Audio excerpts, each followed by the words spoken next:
Okay, Hare Krishna. Welcome to the session on Bhagavad Gita, chapter 6. Om Namo Bhagavate Vasudevaya. Om Namo Bhagavate Vasudevaya. Om Namo Bhagavate Vasudevaya. Om Namo Om Namo Bhagavate Bhagavate Vasudevaya. Vasudevaya. Om Namo Bhagavate Vasudevaya. Om Namo Om Namo Bhagavate Bhagavate Vasudevaya. Vasudevaya. ॐ अज्ञानतिमिरान्धस्य ज्ञानाञ्जनशलाकया चक्षुरुन्मिलितं येन तस्मै श्रीगुरवे नमः। श्रीचैतन्यमनोभीष्टं स्थापितं येन भूतले स्वयं रूपा कदा मह्यं दधाति स्वपदान्तिकम्। वन्देऽहं श्रीगुरो श्रीयुतपदकमलं श्रीगुरुं वैष्णवांश्च श्रीरूपं साग्रजातं सहगणरघुनाथान्वितं तं सजीवं साद्वैतं सावधूतं परिजनसहितं कृष्णचैतन्यदेवं श्रीराधाकृष्णपादान् सहगणललिता श्रीविशाखान्वितांश्च हे कृष्ण करुणा सिन्धो दीनबन्धो जगत्पते गोपेशा गोपिका कान्ता राधा कान्ता नमोऽस्तु ते तप्तकाञ्चन गौराङ्गी राधे वृन्दावनेश्वरी वृषभानुसुते देवी प्रणमामि हरिप्रिये वाञ्छाकल्पतरुभ्यश्च कृपा सिन्धुभ्य एव च पतितानां पावनेभ्यो वैष्णवेभ्यो नमो नमः। जय श्री कृष्ण चैतन्य प्रभु नित्यानंद श्री अद्वैत गदाधर श्रीवासादि गौर भक्त वृंद हरे कृष्णा कृष्ण कृष्ण हरे हरे हरे राम राम राम हरे हरे। नमो विष्णुपादाय कृष्णप्रस्थाय भूतले श्रीमते राधानाथ स्वामिनिति नामिने। नमो विष्णुपादाय कृष्णप्रस्थाय भूतले श्रीमते भक्तिवेदांत स्वामिनिति नामिने। नमस्ते सरस्वती देवे गौरवाणी प्रचारिणे निर्विशेष शून्यवादी पाश्चात्य देशतारिणे। ग्रंथराज श्रीमद् भगवद गीता की जय। श्रील प्रभुपाद की जय।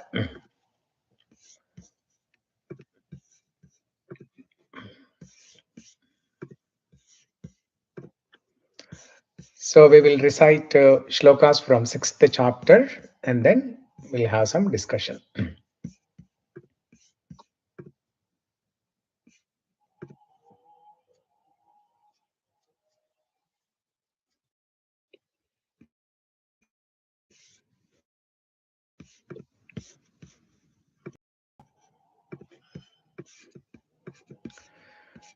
Bhagavad Gita chapter 6, Dhyana Yoga, Ashtanga Yoga, also known as Atma Samyamya Yoga.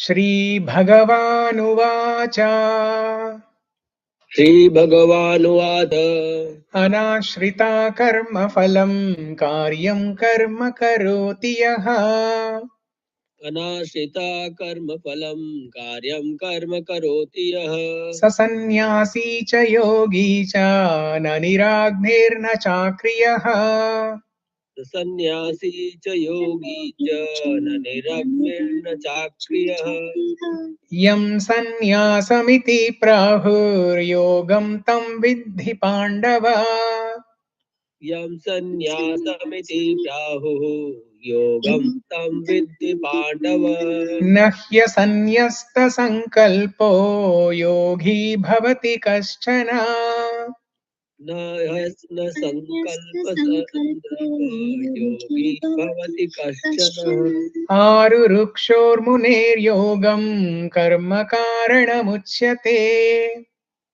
आरुरोक्षोर्मुनेर्योगं कर्म कारणमुच्यते योगारूढस्य तस्यैव शमः कारणमुच्यते योगारूढस्य तस्यैव शमः कारणमुच्यते यदा हीनेन्द्रियार्थेषु न कर्मस्वनुषज्जते यदा हीनेन्द्रियार्थेषु न कर्म स्वनुषज्जते सर्वसङ्कल्पसन्न्यासी योगारूढस्तथोच्यते सर्वसङ्कल्पसन्न्यासी योगारूढस्तदोच्यते उद्धरेदात्मनात्मानम् आत्मानमवसादयेत् उद्धरेदात्मनात्मानं नात्मानम् अवसादयेत् आत्मैव ह्यात्मनो बन्धुरात्मैव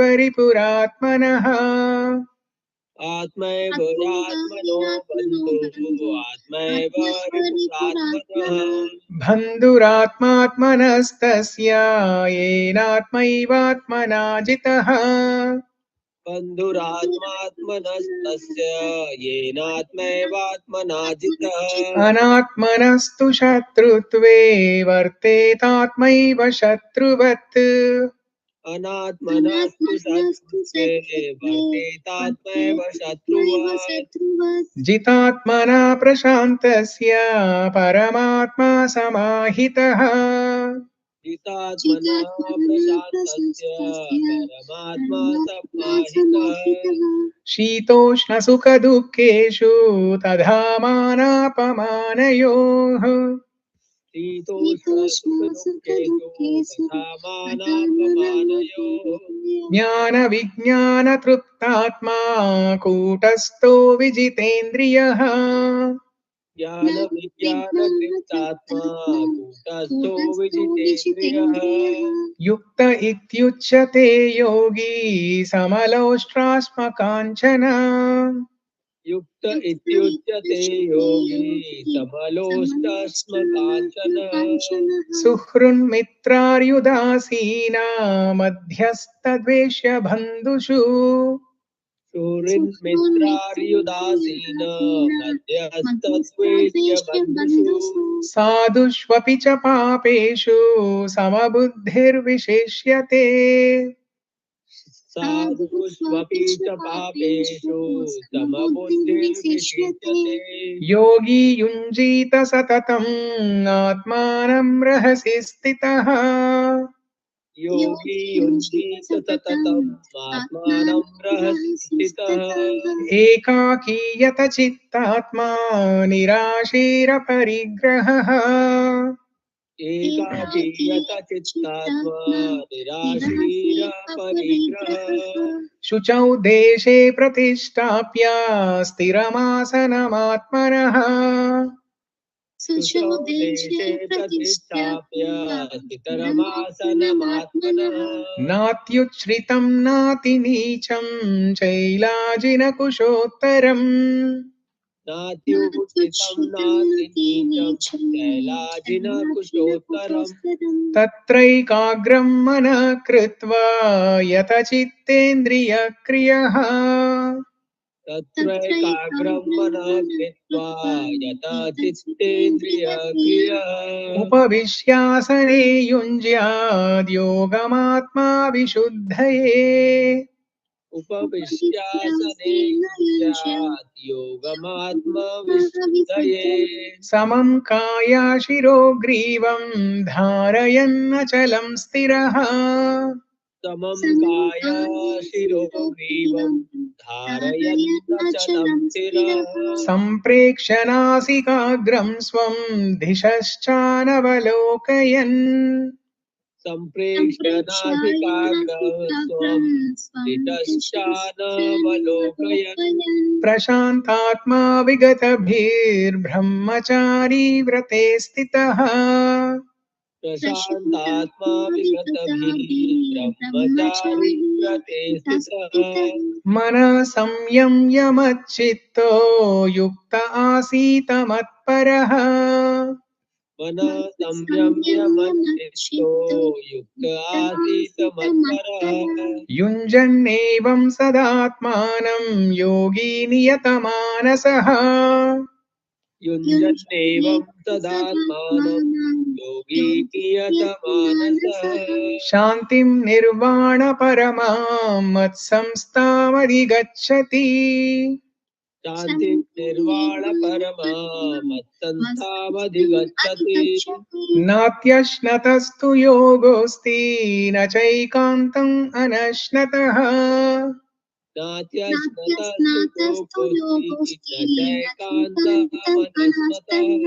न चाति स्वप्नशीलस्य जाग्रतो नैव चार्जुन न चापि स्वप्नशीलस्य जाग्रतो नैव चार्जुन युक्ताहारविहारस्य युक्तचेष्टस्य कर्मसु युक्ताहारविहारस्य युक्तचेष्टस्य कर्मसु युक्तस्वप्नावबोधस्य योगो भवति दुःखः युक्तस्वप्नावबोधस्य योगो भवति दुःखः यदा विनियतं चित्तम् आत्मन्येवावतिष्ठते यदा विनीयतं चित्तम् आत्मन्येवावतिष्ठते निःस्पृहा सर्वकामेभ्यो युक्त इत्युच्यते तदा निष्क्रियः सर्वकामेभ्यो युक्त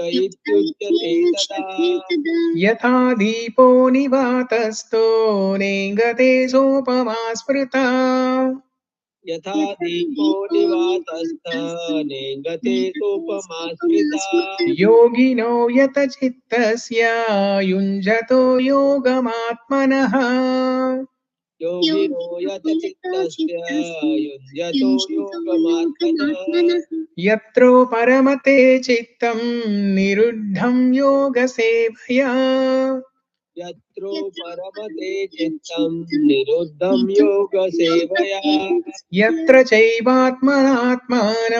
पश्यन्नात्मनि तुष्यति यत्र चैवात्मनात्मानं पश्यन्नात्मनि तुष्यति सुखम् आत्यन्तिकं यत्तद् बुद्धिग्राह्यम् अतीन्द्रियम् सुखम् आत्यन्तिकं यत्तत् बुद्धिग्राह्यम् अतीन्द्रियम् वेत्ति यत्र न चैवायं स्थितश्चलति तत्त्वतः वेत्ति यत्र न चैवायं स्थितश्चलति तत्त्वतः यं लब्ध्वा चापरं लाभं मन्यते नादिकं ततः यं लब्ध्वा चापरं लाभं मन्यते नाधिकं ततः यस्मिन् स्थितो न दुःखेन गुरुणापि विचाल्यते यस्मिन् स्थितो न दुःखेन गुरुणापि विचाल्यते तं विद्या दुःखसंयोग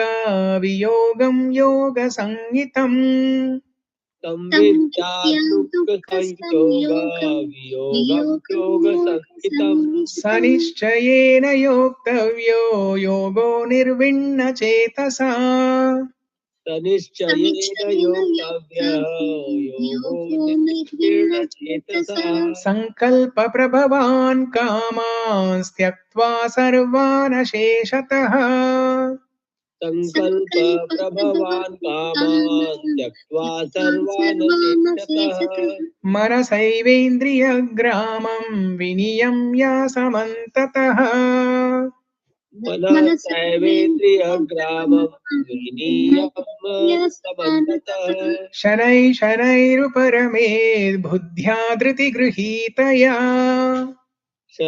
शनैरुपरमे बुद्ध्या धृतिगृहीतया आत्मसंस्थं मनः कृत्वा न किञ्चिदपि चिन्तयेत् आत्मसंस्थं कृत्वा न किञ्चिदपि चिन्तयेत् यतो यतो निश्चलति मनश्चञ्चलमस्थिरम् यतो यतो निश्चरति मनश्चञ्चलमस्थिरम् ततस्ततो नियम्यैतदात्मन्येवावशं नयेत् ततस्ततो नियम्येतत् आत्मन्येव वशं नयेत् प्रशान्तमनसं ह्येनं योगिनं सुखमुत्तमम् प्रशान्तमनसं येनं योगिनं सुखमुत्तमम् उपैति शान्तरजसं ब्रह्मभूतमकल्मषम् उपैति शान्तरजसं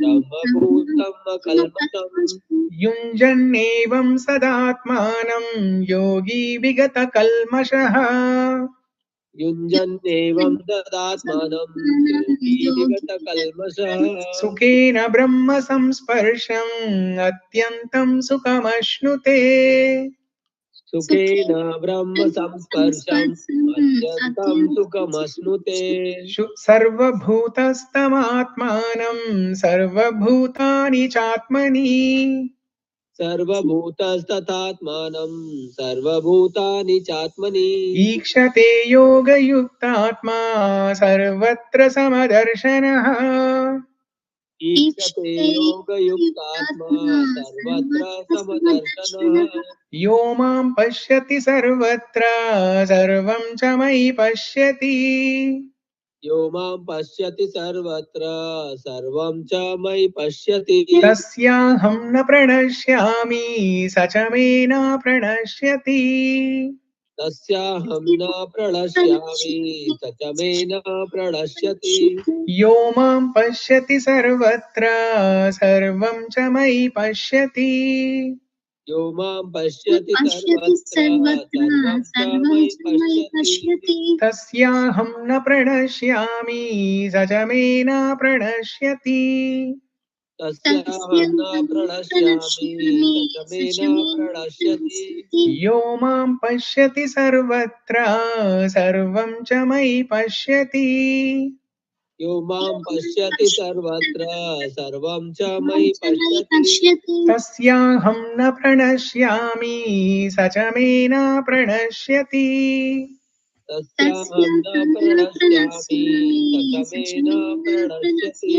सर्वभूतस्थितं यो मां भजत्येकत्वमास्थितः सर्वभूतस्थितं यो मां भजत्येकत्वमास्थितः सर्वथा वर्तमानोऽपि स योगी मयि वर्तते सर्वथा वर्तमानोऽपि स योगी मयि वर्तते आत्मौपम्येन सर्वत्र समं पश्यति योऽर्जुन आत्मौपम्येन सर्वत्र समं पश्यति योऽर्जुन सुखं वा यदि वा दुःखं स योगी परमो मतः सुखं वा यदि वा दुःखं स योगी परमो मतः अर्जुन उवाच अर्जुन उवाच योऽयं योगस्त्वया प्रोक्तः साम्येन मधुसूदन योऽयं योगस्त्वया प्रोक्तः साम्येन मधुसूदन एतस्याहं न पश्यामि चञ्चलत्वा स्थितिं स्थिराम् एतस्याहं न पश्यामि चञ्चलत्वात् स्थितिं स्थिराम् चञ्चलं हि मनः कृष्ण प्रमाथि बलवदृढम् चञ्चलं हि मनः कृष्ण प्रमाथि बलवदृढम् तस्याहं निगृहं मन्ये वायोरिव सुदुष्करम् तस्याहं निग्रहं मन्ये वायोरिव सुदुष्करम् श्रीभगवानुवाच श्रीभगवानुवाच असंशयं महाबाहो मनो दुर्निग्रहं चलम् असंशयं महाबाहो मनो दुर्निग्रहं चलम् अभ्यासेन तु कौन्तेय वैराग्येन च गृह्यते अभ्यासेन तु कौन्तेय वैराग्येण च गृह्यते असंयतात्मना योगो दुष्प्राप इति मे मतिः असंशयात्मना योगः दुष्प्राप इति मे मतिः वश्यात्मना तु यतता शक्यो वाप्तुमुपायतः वश्यात्मना तु यतता शक्यो वाप्तुमुपायतः। अर्जुन उवाच अर्जुन उवाच अयति श्रद्धयोपेतो योगाचलितमानसः अयति श्रद्धयोपेतो योगाच्चलितमानसः। अप्राप्य योगसंसिद्धिं कां गतिं कृष्ण गच्छति अप्राप्य योगसंसिद्धिं कां गतिं कृष्ण गच्छति। कच्छिन्नो भयविभ्रष्टश्चिन्नाभ्रमिव नश्यति कच्चिन्नो भयविभ्रष्टच्छिन्नाभ्रमिव नश्यति। अप्रतिष्ठो महाबाहो विमूढो ब्रह्मणापति अप्रतिष्ठो महाबाहो विमूढो ब्रह्मणापति। एतन्मे संशयं कृष्ण चेत्तुमर्हस्य शेषतः एतन्मे संशयं कृष्ण चेत्तुमर्हस्य शेषतः। त्वधन्यसंशयस्यास्य चेता न ह्युपपद्यते वदन्त्यसंशयस्यास्य चेता नायुपपद्यते। श्रीभगवानुवाच श्रीभगवानुवाच पार्थ नैवेह नामुत्र विनाशस्तस्य विद्यते पार्थ नैवेह नामुत्र विनाशस्तस्य विद्यते। न हि कल्याणकृत् कश्चित् दुर्गतिं तात गच्छति न हि कल्याणकृत् कश्चित् दुर्गतिं तात गच्छति। प्राप्य पुण्याकृतां लोकान् उषित्वा शाश्वती समाः प्राप्य पुण्यकृतां लोकान् उषित्वा शाश्वती समाः। शुचीनां श्रीमतां गेहे योगभ्रष्टोऽभिजायते शुचीनां श्रीमतां गेहे योगभ्रष्टोऽभिजायते। अथवा योगिनामेव कुले भवति धीमताम् अथवा योगिनामेव कुले भवति धीमताम्। एतद्धि दुर्लभतरं लोके जन्म यदीदृशम् एतद्धि दुर्लभतरं लोके जन्म यदीदृशम्। तत्र तं बुद्धिसंयोगं लभते पौर्वदेहिकम् तत्र तं बुद्धिसंयोगं लभते पौर्वदेहिकम्। यतते च ततो भूयः संसिद्धौ कुरु नन्दन यतते च ततो भूयः संसिद्धौ कुरु नन्दन। पूर्वाभ्यासेन तेनैव ह्रियते ह्यवशोऽपि सः पूर्वाभ्यासेन तेनैव ह्रियते यवशोऽपि सः। जिज्ञासुरपि योगस्य शब्दब्रह्माति वर्तते जिज्ञासुरपि योगस्य शब्दब्रह्माति वर्तते। प्रयत्नाद्यतमानस्तु योगी संशुद्ध किल्बिषः प्रयत्नाद्यतमानस्तु योगी संशुद्ध किल्बिषः। अनेकजन्म संसिद्धस्ततो याति परां गतिम् अनेकजन्म संसिद्धस्ततो याति परां गतिम्। तपस्विभ्योऽधिको योगी ज्ञानिभ्योऽपि मतोऽधिकः तपस्विभ्योऽधिको योगी ज्ञानिभ्योऽपि मतोऽधिकः। कर्मिभ्यश्चाधिको योगी तस्माद् योगी भवार्जुन कर्मिभ्यश्चाधिको योगी तस्माद् योगी भवार्जुन। योगिनामपि सर्वेषां मद्गतेनान्तरात्मना योगिनामपि सर्वेषां मद्गतेनान्तरात्मना। श्रद्धावान् भजते यो मां समे युक्ततमो मतः श्रद्धावान् भजते यो मां समे युक्ततमो मतः। ॐ तत्सदिति श्रीमद्भगवद्गीतासु उपनिषत्सु ब्रह्मविद्यायां योगशास्त्रे Shri Krishna Arjuna Samvade Dhyana Yogo Nama Shashtodhyayaha.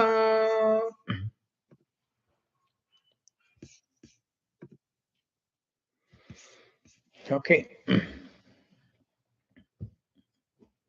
Sarita, welcome.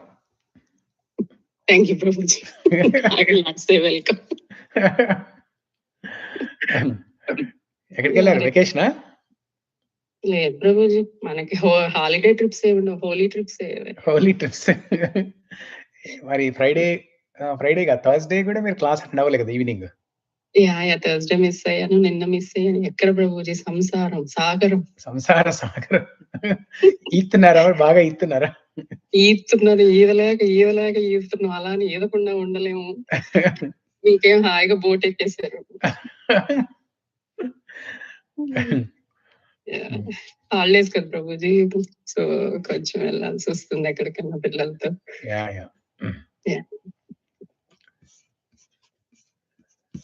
So యోమాం పశ్యతి సర్వత్ర, ప్రాక్టికల్స్ చేయడానికైనా మీరు బయటికి వెళ్ళాలి. మేము అక్కడ కూడా కృష్ణానే చూసుకుంటున్నాం ప్రభుజీ. 31 శ్లోక ఇంకా those are vision and this one is what is that Prabhuji? 31 is Paramahamsa, the vision of a Paramahamsa. So రెండు చూస్తున్నాం Prabhuji. Nice. Okay, now we will discuss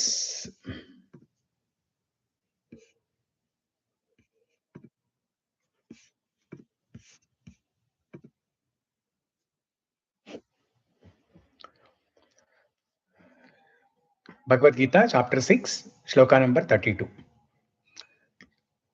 So prior to this, in the last class, we discussed Sloka number 31 and 30. So 30 and 31 and also 32, these three shlokas, they talk about seeing the presence of God in everything and in everyone, and feeling that connectedness, feeling that universal connectedness, ekatva, the oneness, the unity, the spiritual unity, transcendental spiritual university, or developing a feeling of Vasudeka Kutumbakam, Vasudeka or Vasudhaiva Kutumbakam. So under the umbrella of God, everything is one family, one big family. It is Achyuta family. So that is the theme of these three shlokas. So starting with the shloka number 30, where you see the presence of God in everything, every object, every person that you see. And shloka number 31, that is the vision of a Bhagavatottama, Paramahamsa's vision. So what is that vision? What is the difference between 30 and 31? Can anybody tell?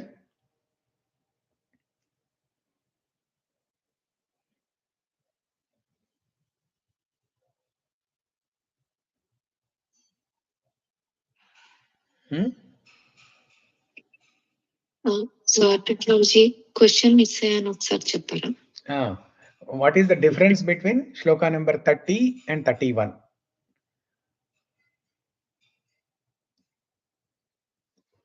Having vision and also having connectivity with God, like between Paramatma and Bhagavan. There is no difference to that person who will have that vision and connectivity. So shloka number 31 is a Paramahamsa's vision. Just like how shloka number 30 is Hamsa, shloka number 31 is Paramahamsa. So what is Hamsa's vision? Hamsa's vision is Hamsa or swan will separate water and milk and will drink only milk.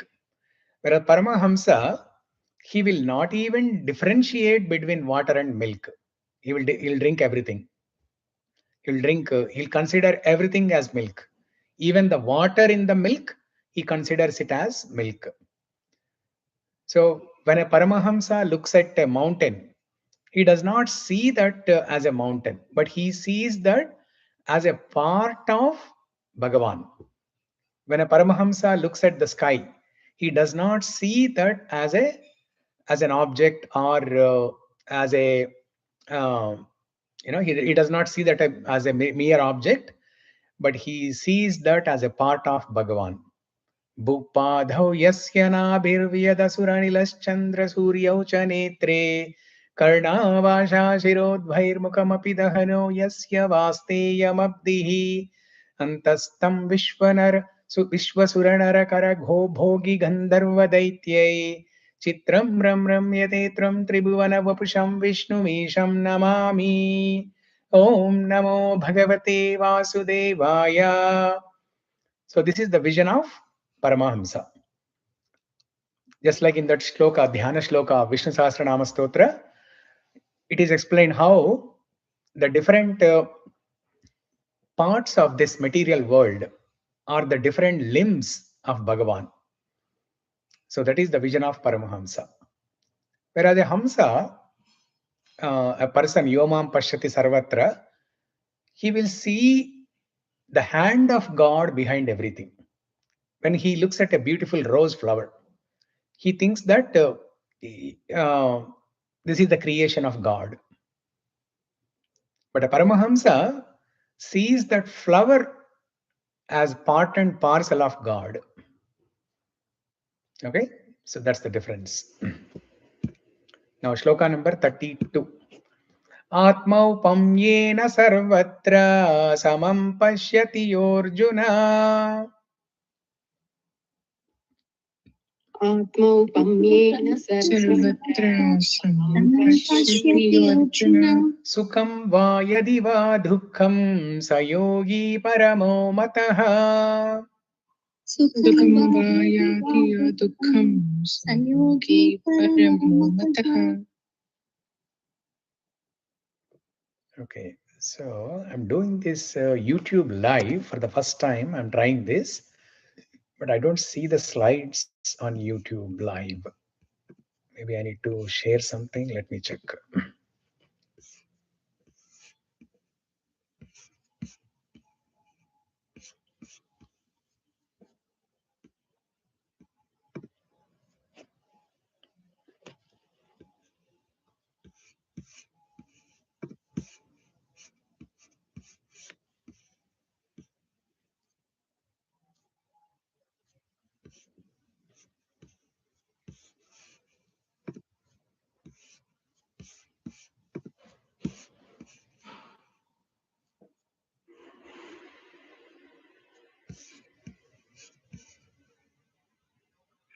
Oh, share screen. Okay.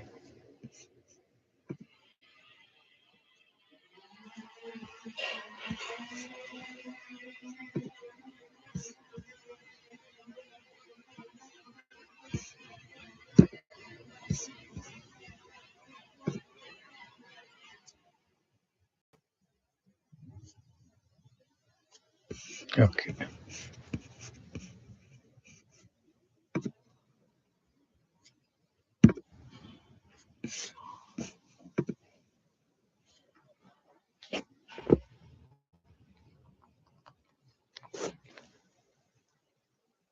Okay, I think that's better.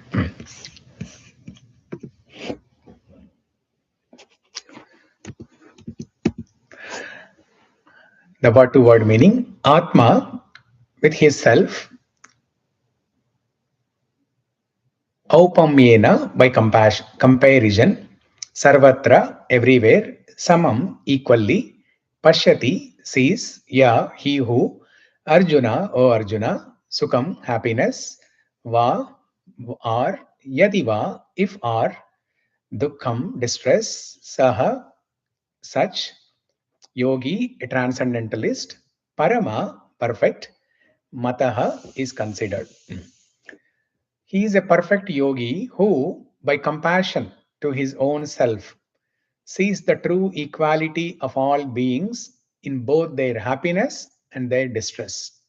Oh, Arjuna. So let's read the purport.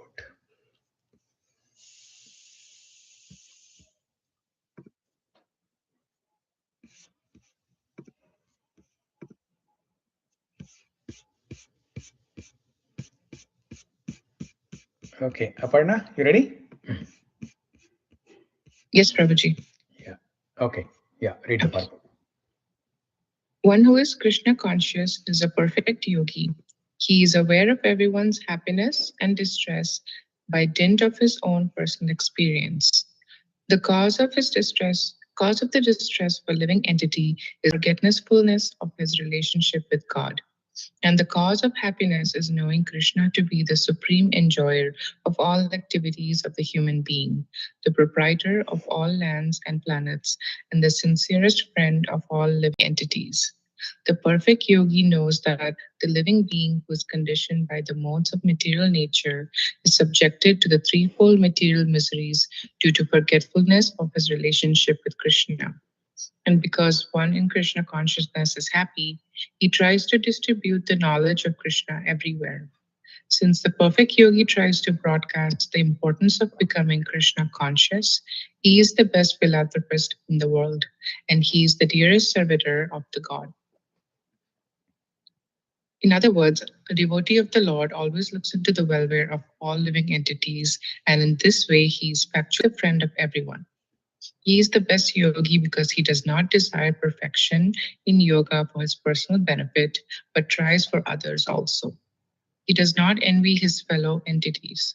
Here is a contrast between a pure devotee of the Lord and a yogi interested only in his personal elevation.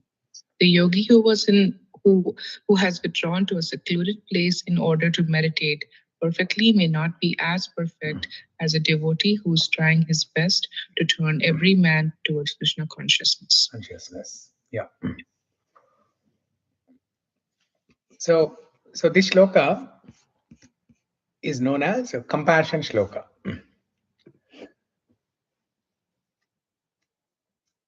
In shloka number 31, a Paramahamsa, Bhagavatottama, he has a vision of seeing everything as a part and parcel of God.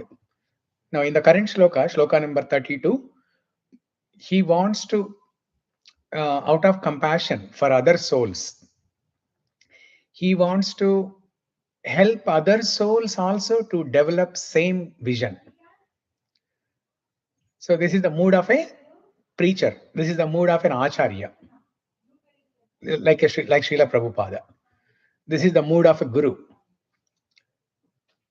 An acharya, or a person who is a pure devotee, he knows that before I became Krishna conscious, I was miserable. The life was miserable. And after uh, starting Krishna consciousness, the sadhana in Krishna's consciousness movement, starting with Shravanam, Kirtanam, Vishnu Smaranam, Archanam, Padasevanam, Vandanam, Dasyam, Sakyam, Atmanivedanam, a person starts experiencing bliss and he wants to share that bliss with others. So this is the mood of a devotee. He does not limit or he does not keep that happiness just with himself or herself.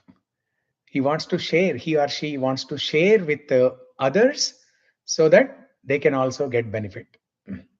They can also become happy. The formula for true happiness is seeing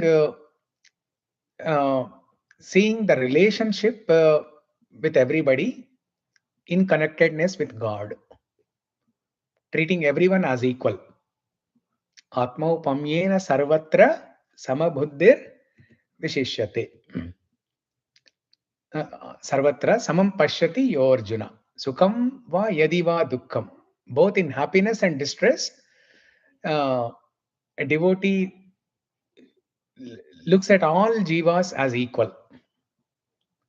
They don't differentiate between, oh, this person is miserable, their life is miserable, let me not go near them.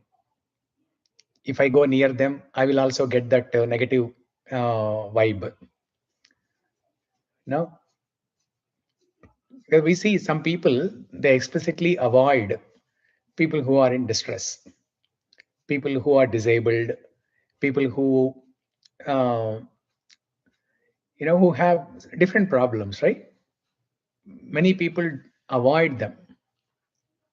The general mass, they will avoid them because they think that if I go near them, I will also get those negative vibrations and it will affect my consciousness or it will affect my life. But a pure devotee, just like Srila Prabhupada, when he came to America, he did not differentiate, he did not even think what kind of crowd I'm going to meet in America. So he always considered the people here in America also uh, as a part and parcel of God. And all those hippies who were uh, loitering on the streets of New York, Boston, he treated them with compassion. He gave them, he cared for them. He gave the teachings of Bhagavad Gita to them to give them the eternal happiness. Instead of just giving temporary food and clothing or shelter, he gave the highest benefit. So this is the mood of a Paramahamsa Bhagavatottama who treats with people with compassion. Yes, Praveen or Annapurna, you had a question? Hare Krishna, Prabhuji. Hare Krishna. When we are saying that to treat the person same kadandi, andarki okalage chudalani antunaru kada. When you are saying that to treat the person as the same, so what should be in our mind, that to treat a person as the same, Prabhuji? Yeah. So we have to see just like in a pearl necklace. In a pearl necklace, all the pearls are same. They look exactly the same. Yes. And yes, they're all connected with a thread. That thread we don't see. And without the thread, the pearls will not be connected. They'll be disconnected and the entire necklace will be out of shape. So the thread is the connection. So similarly, we have to see that invisible, the avyakta rupam of Bhagavan as the thread which is connecting all the jivas, in our circle, in our friend circle, in the devotee circle, in the office environment, in the family, in the relations circle, everywhere in the society, everywhere we have to see this thread, that invisible thread connecting all of us. And whenever we are dealing with people, we just have to remember this point, that okay, so there is that invisible thread of God connecting all the people, and we are all the same, just like the pearls. All the pearls are exactly the same. Qualitatively, they are exactly the same. Every pearl looks white, it's round in shape, exactly the same.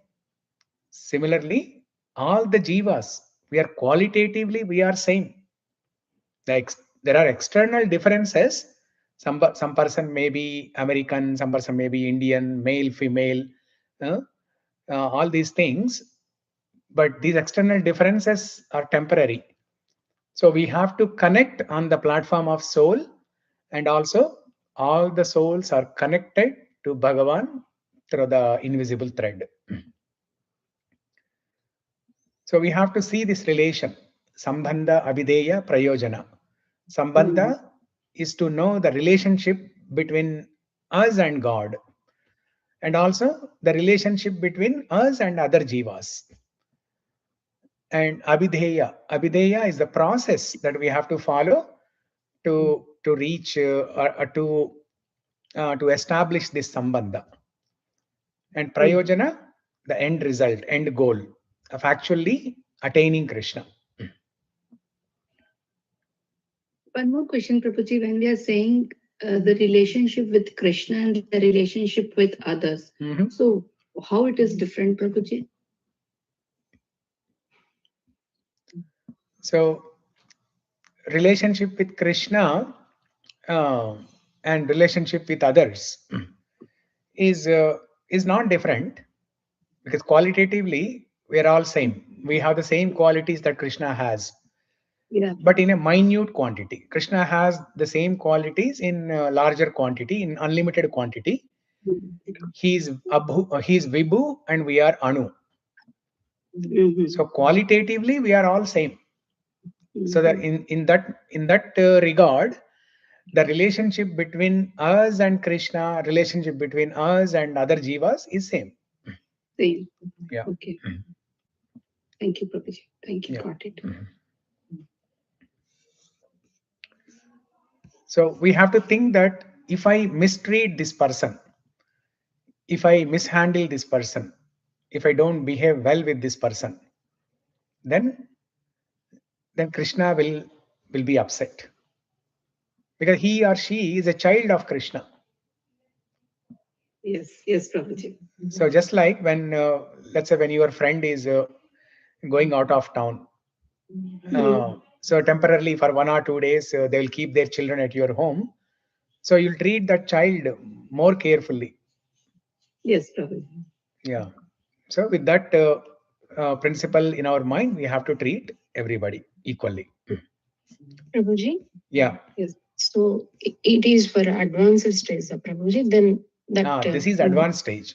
Yeah. Otherwise, Madraksham Sheena Punyam, that is for sadhaka stage, Prabhuji. We have to avoid some situations. That is different context, Prabhuji. Madraksham is totally different context. That is for sense control. Yeah, that is totally different subject matter. Yeah.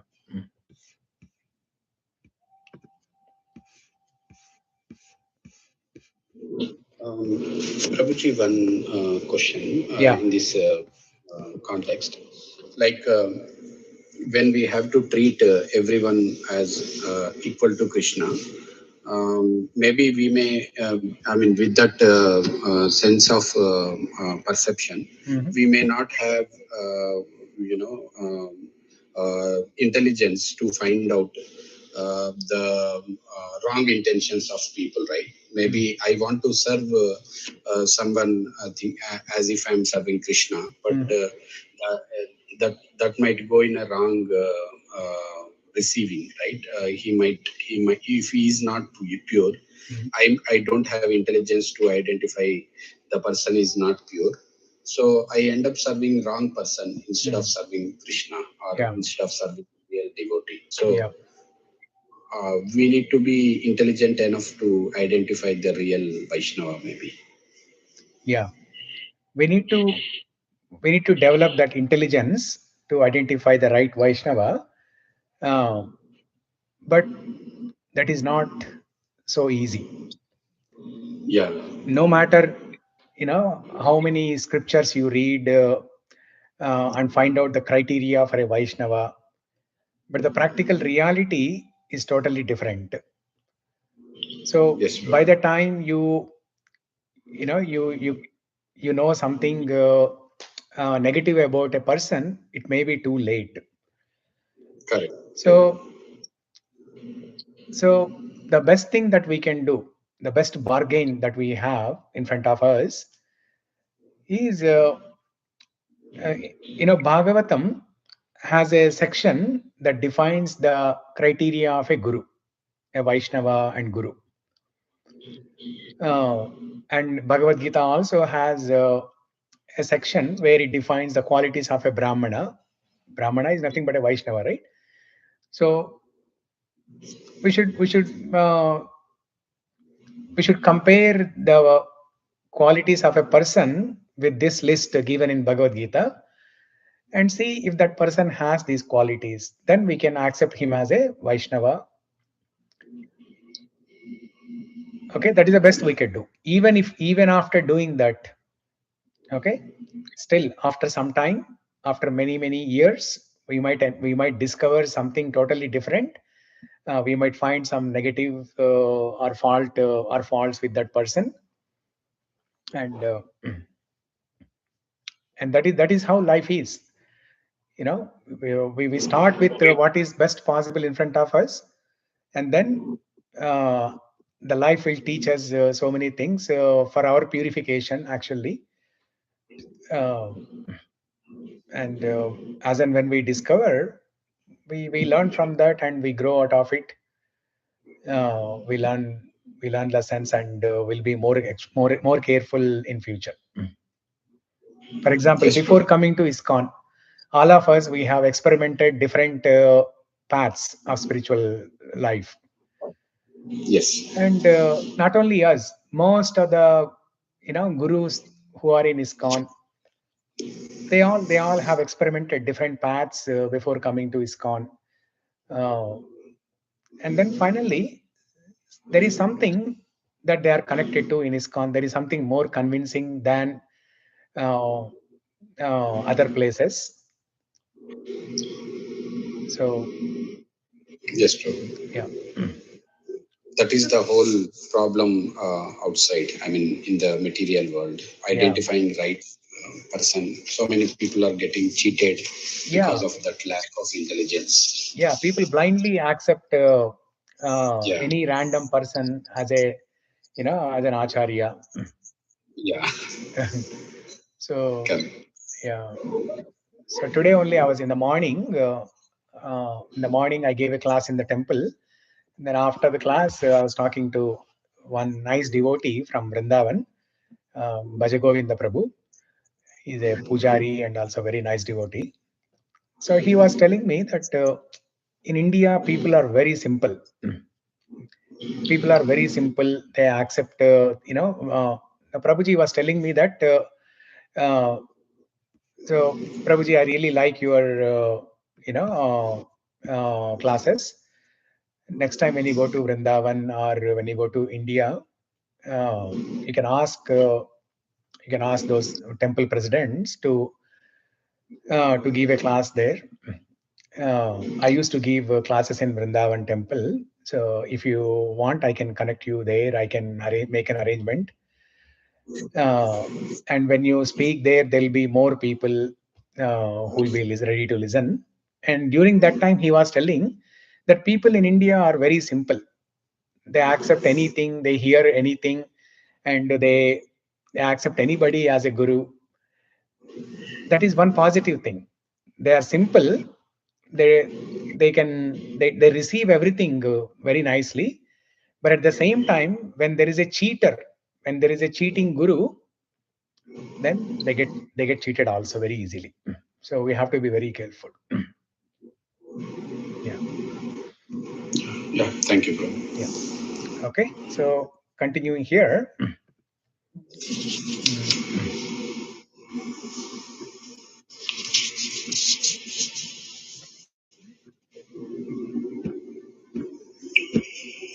So there is some noise. Maybe you can mute. Yeah. And in the purport of this shloka 6.32, Prabhupada explains the difference between an ordinary yogi, Ashtanga yogi, who goes to Himalayas and meditates, versus a yogi who is practicing bhakti yoga, but he's still in the society and he's compassionate about other souls. So, what is the difference here? Ashtanga yogi who is practicing Ashtanga yoga in Himalayas, he is only concerned about his individual sadhana, individual progress, individual perfection. Whereas a devotee or a yogi who is practicing bhakti yoga, who is living in the society amidst the people, he is compassionate about other souls. He is not only concerned about his own individual sadhana and perfection, but he is also uh, working towards helping others also achieve perfection. This is the mood of an acharya. An acharya or leader is the one who knows the way, who shows the way, and who goes the way. An acharya, he knows the spiritual science and he shows the spiritual science to others, all other souls. Out of compassion, he shows or he imparts the spiritual knowledge to all the conditioned souls. and he goes the way. He himself practices the spiritual science and achieves perfection. So this is the mood of an acharya. And there is a beautiful analogy that is given that when there is a river, the river does not go to the people who are thirsty. Those people who are thirsty, they have to come to the river.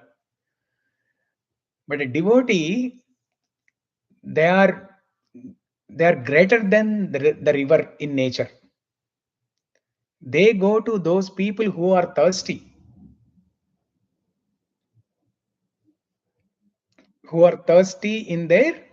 uh, in their quest for absolute truth. Those who have the thirst, or those who are on the quest for absolute truth, the acharyas, they will go to them. They will go to the society, they will preach, and they will help the humanity. This is the best welfare. This is the best social welfare that anybody can do. All other types of welfare activities are also needed, but they provide temporary benefit. Food, clothing, shelter, etc. They provide temporary benefits. Whereas this spiritual benefit is the highest one. So this is a proactive attitude, taking the wisdom directly to the people because they cannot find the river themselves. First of all, they don't even know that they are thirsty. So we have to take the water and give that water to everyone. Just Prabhuji, like, one question, Prabhuji. yeah. When you said that the river, human beings are more than the river, right, Prabhuji? If I heard correctly. Yeah, the acharyas. In nature, the acharyas. Okay, acharyas. Yeah. Compassion. When it comes to compassion, the river does not go to the people who are thirsty. The person has to come. Whereas acharya, he is more compassionate than the river. See, the river water is definitely quenching the thirst of a thirsty person. Whereas acharya, he is also quenching the thirst, but it's a proactive approach and he is personally delivering the water to the people. Yes, Prabhuji, got it. Yeah. Thank you, Prabhuji. Yeah. So here, Bhagavan is known as Krupa Jalanidhi. Krupa Jalanidhi. So that jalam of compassion, an acharya will distribute that Krupa Jalam to everybody in the society in a proactive manner. Otherwise, who asked Prabhupada, to work so hard? His guru, Bhaktisiddhanta Saraswati Thakur, just gave a casual instruction. Why don't you go to Western countries and preach Krishna's message?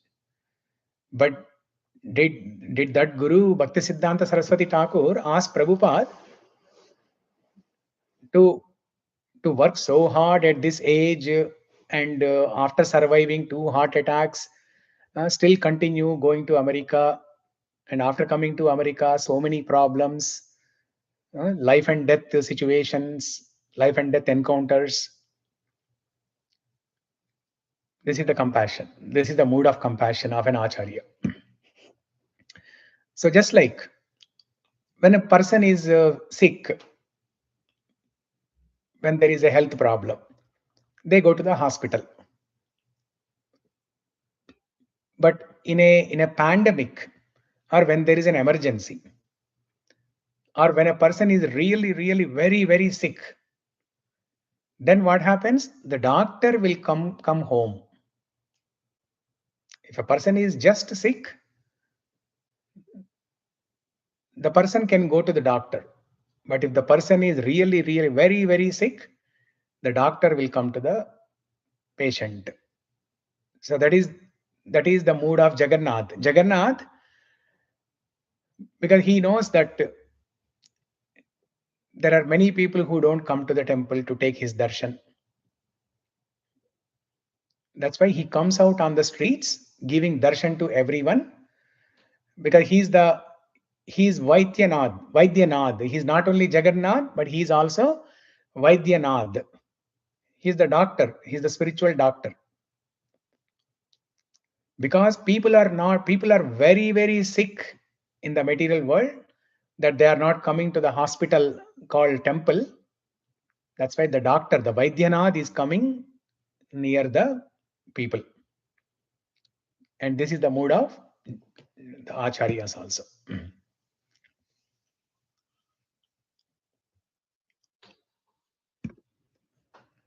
Okay, so true spiritual growth does not lead to apathy toward the world. It leads to the deepest empathy.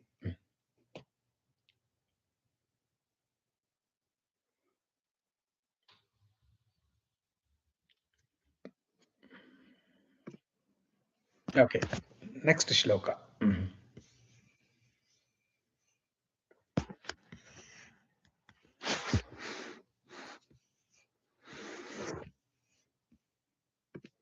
So is my audio, video, everything is stable? Because when I am moving around the tabs, it is very slow. Yes, Prabhuji, we can see. It is normal for you. Okay. Okay.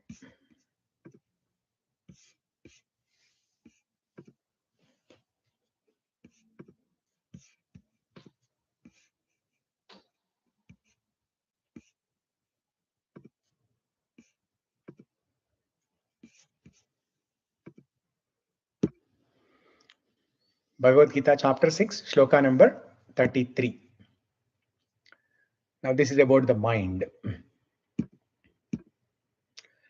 Arjuna uvacha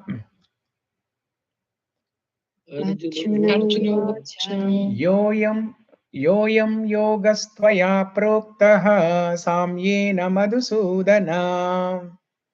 Yoyam yogastvaya proktaha samyena madhusudana. Etasyaham na pashyami chanchalatva sthitim stiram. Etasyaham na pashyami chanchalatva sthithim stiram. Arjuna said, O Madhusudana, the system of yoga which you have summarized appears impractical and unendurable to me. For the mind is restless and unsteady. Now, if you go back 3 or 4 shlokas prior to what we are discussing, so there Krishna talked about controlling the mind, and then only a person who has a stable mind will be able to see the presence of God everywhere. And then Krishna starts that Yomam Pashyati Sarvatra, these 3 shlokas, 30, 31, 32. And after hearing all this, because the prerequisite for shloka number 30, 31, 32 is shloka number 29, where Krishna talked about controlling the mind. So after hearing all this, Arjuna says, "O Krishna, this process of controlling mind seems very difficult. It is impractical because the mind is restless. Chanchalatvat sthitim stiram. Restless and unsteady. Restless means it goes somewhere else and it doesn't stay there for a long time. It goes to another place and it doesn't stay there also. It goes to a totally different place. So what to do? That is what Arjuna asks.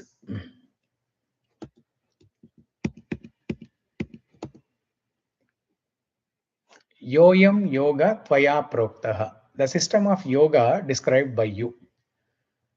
Prokta means described, narrated, explained. Vakta means the speaker. Prokta means what is spoken. Vakta, prokta. Vakta, prokta, shrota. Shrota is the one who is listening. Vakta is the one who is speaking. Prokta is that which is being spoken. So yoyam yoga tvaya proktaha. Tvaya means by you. This system of yoga explained by you, samyena madhusudana. Generally, samyena means generally focused on equal vision. Madhusudana, O killer of demon, Madhu. Okay, Madhusudana. Etasyaham na pashyami. I do not see it. A direct contrast to Krishna saying, I see everything 2 verses prior. Chanchalatva sthitim stiram. Due to the mind being restless and unable to remain stable.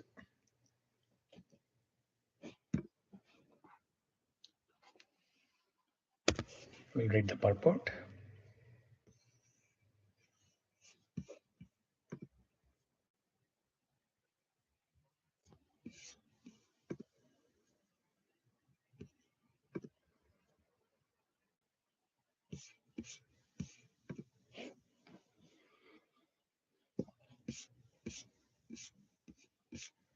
Okay. Shamala, chauta hai the purport? Samu chadutai, Prabhuji. Okay, good. Yes, Samu. Yeah. The system of Mysticism. mysticism described by Lord Krishna to Arjuna beginning with the words Shuchau deshe. and ending with Yogi paramaha. is here being rejected by Arjuna out of feeling and inability. It is not possible for a man to leave home and to go to a secluded place in the mountains or jungles to practice yoga in this age of Kali. This present age is characterized by a bitter struggle for a life of short duration. People are not serious about self-realization, even by simple practical means, and what to speak of difficult yoga systems, which regulates the mode of living, the manner of sitting, selection of bliss, and the detachment of the mind from maternal engagements. As a practical man, Arjuna thought it was impossible to follow the system of yoga, even though he was favorably endowed in many ways. He belonged to the royal family and was highly elevated in terms of numerous qualities. He was a great warrior, he had great longevity, and all the above.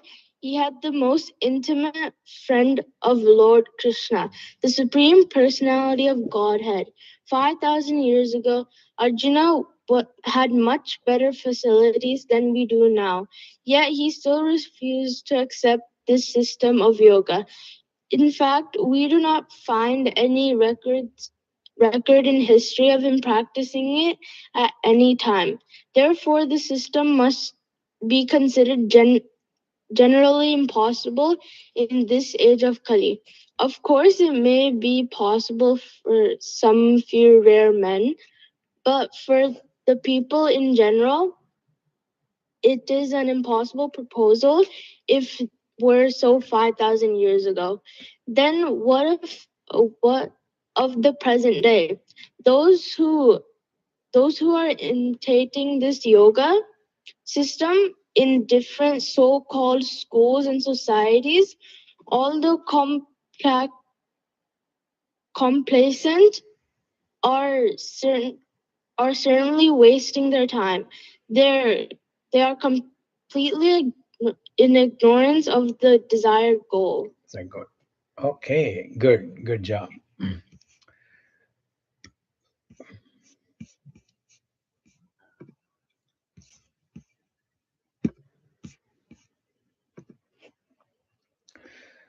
So here, Arjuna is asking an innocent question.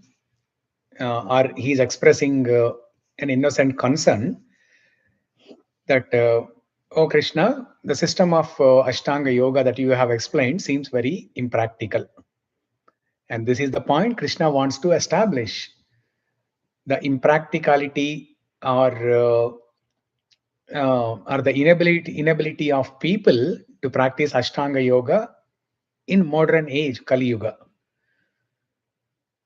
If it was difficult for Arjuna 5,000 years ago with so many better facilities than what we have now definitely uh, the society has degraded so much, people have degraded so much. So definitely this system of Ashtanga Yoga is not a practical yoga for people to practice. That's why they have imitated this Ashtanga Yoga. They have imitated, and they have given so many different names: Heart Yoga, Bikram Yoga, this yoga, that yoga. But these are all just providing some temporary health benefits, but that is not actual yoga. We cannot even call that as yoga actually. So that name is abused. That name yoga is highly abused in the society. So Krishna explained about karma yoga, dhyana yoga, ashtanga yoga. And finally, in the next chapter, starting from 7th chapter, Krishna will explain bhakti yoga.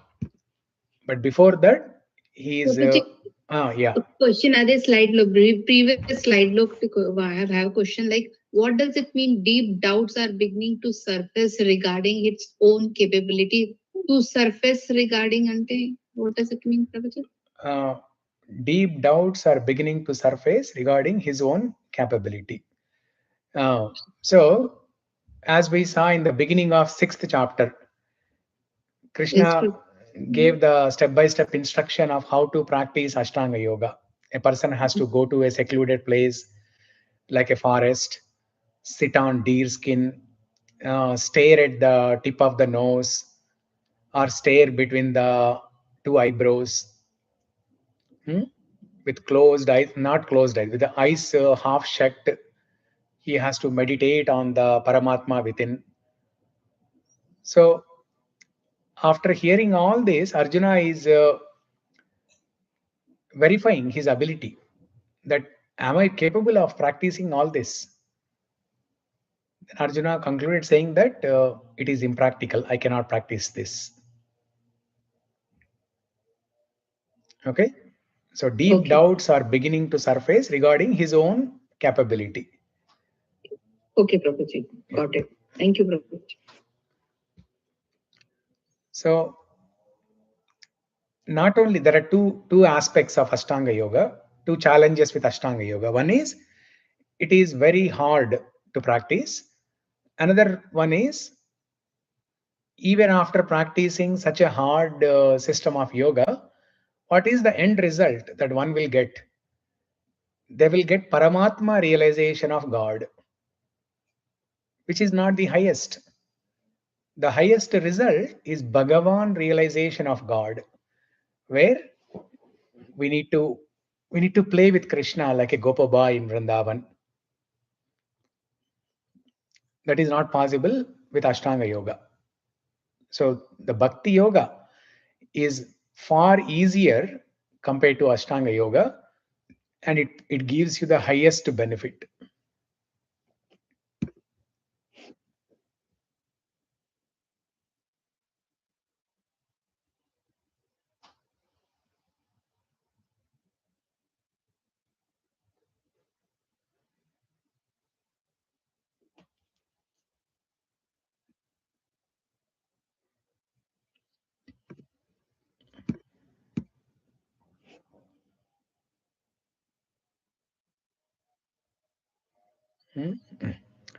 And here Arjuna is saying that I am not able to see everyone as equal. Samyena Madhusudana. No, I am not able to get this equal vision. Krishna is asking to develop equal vision in 6.32. Atma upamyena sarvatra. Atma upamyena samyatra. What is the second line? Samam pashyati yorjuna. Right? So that samatvam, Arjuna is not able to develop. He is seeing that he is seeing a difference between Kauravas and Pandavas. Arjuna looks at the battlefield. How can he view the righteous brother Yudhishthira and his evil enemy Duryodhana with the exact same vision?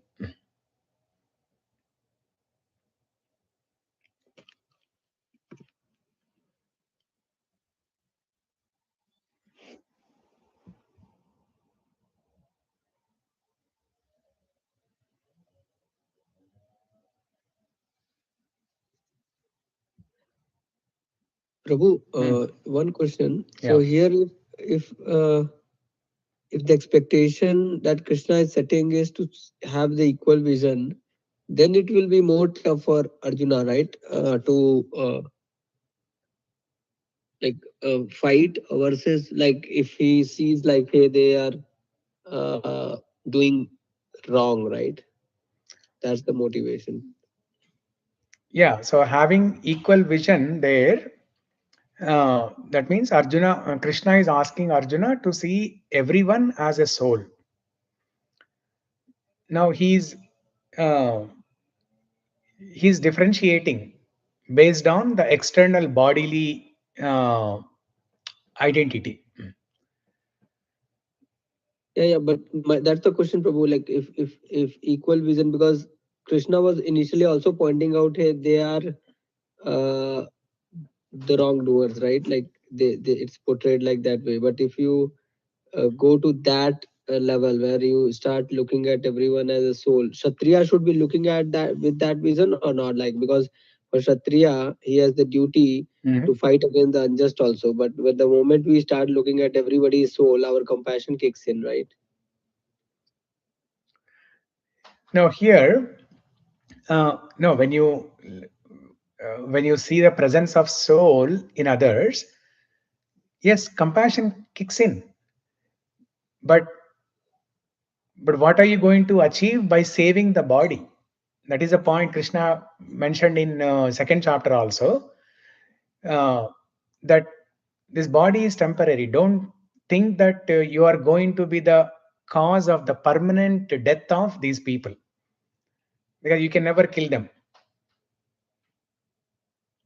No weapon, no fire, no wind, no water can cause any damage to the soul. So don't think that you are going to kill these souls. What you are killing is the temporary body. So here, the samatvam that Krishna is recommending Arjuna to develop is to see the presence of soul in the Kauravas also.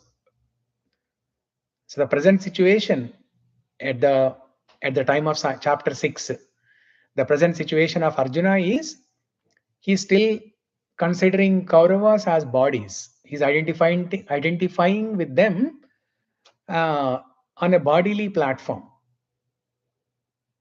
That's why he's thinking they're bad,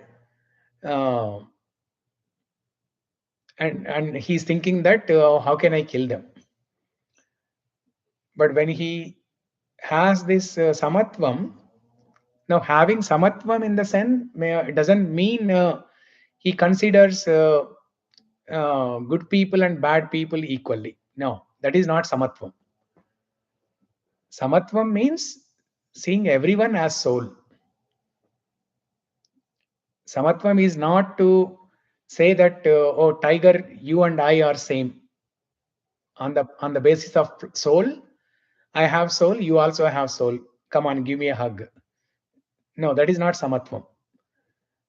We have to discriminate. While this is called Bhinnatvam in Ekatvam. Bhinnatvam in Ekatvam. Difference in oneness. While you are identifying everyone as equal, you still discriminate. You discriminate between the good and bad. That is what the function of intelligence, right? Initial intelligence means to differentiate between good and bad. So Krishna is not denying that. Krishna is asking Arjuna to discriminate between good and bad, but only when it comes to the fear of Arjuna and he doesn't want to fight, because he's identifying Kauravas as bodies. That is where Krishna is asking Arjuna to develop samatvam.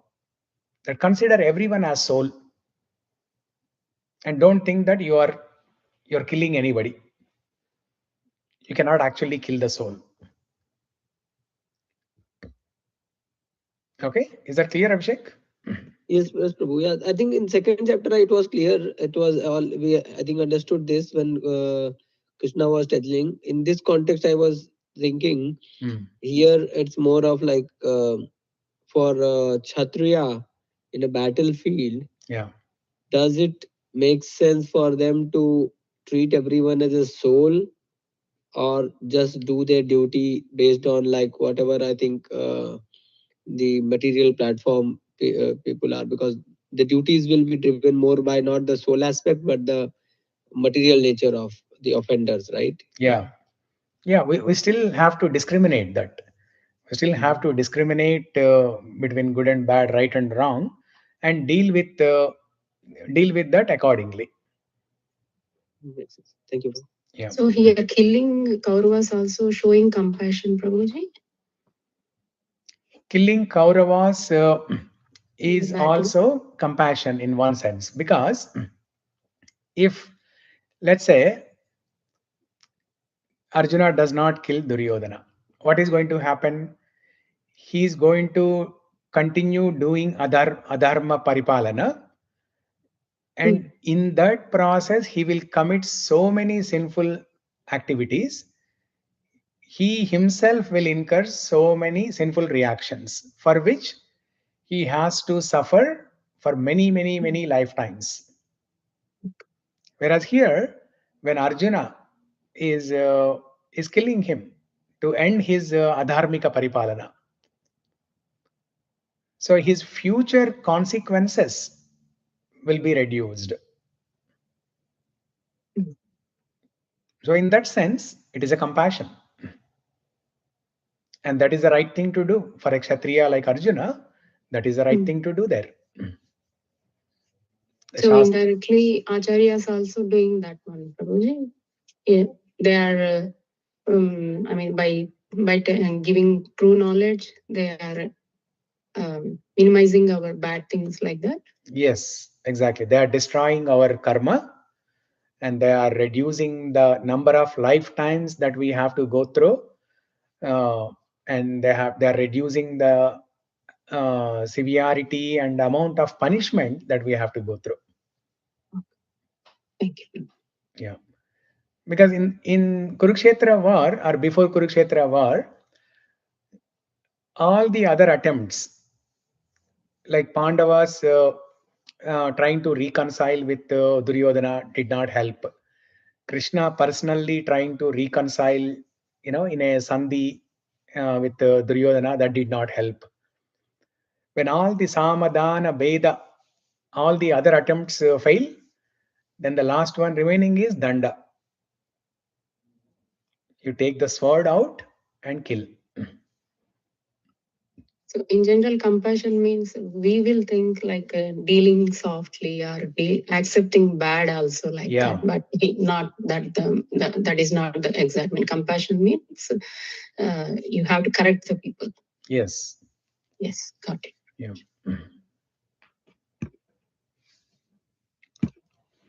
Okay.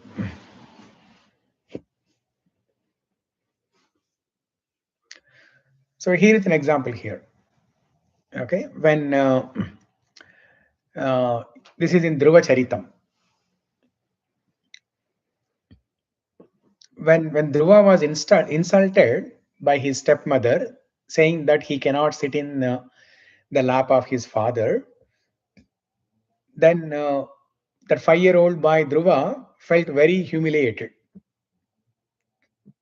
then Dhruva's actual mother, biological mother, she suggested that I cannot help you, my son. You have to depend on Narayana, Vishnu.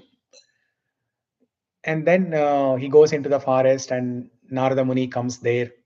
Narada Muni tells Dhruva to ignore the stepmother's insult, stating that a spiritually mature person treats honor and dishonor equally. Now, here Narada Muni is giving his vision, like how he sees everyone equally, whether they are doing good or bad, he will treat them equally. But the reality for Dhruva, when it comes to Dhruva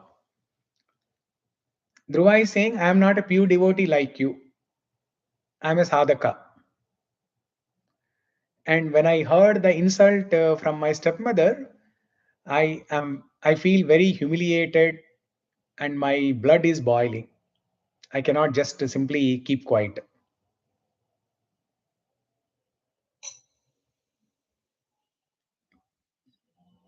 And then finally, Narada Muni guides him. Narada Muni gives him a mantra, Om Namo Bhagavate Vasudevaya, and asks him to continuously chant that name, which will purify him, and then finally he will get darshan of Vishnu. So the highest stage is definitely what Narada Muni is saying. But since as a sadhaka, we don't have that vision. And that is what Arjuna is also expressing, that, oh Krishna, I don't have this higher vision of seeing everyone as equal. So how can I practice this yoga, Ashtanga yoga?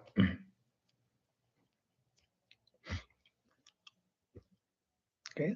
One question. Yeah. Like Dhruva, like a stepmother has said that he got insulted. So the name is the one which help him to absorb the things easily, like insulting. If anybody is insulting us, anything saying, if we start chanting the God's name, so he doesn't feel about it, right, Prabhuji?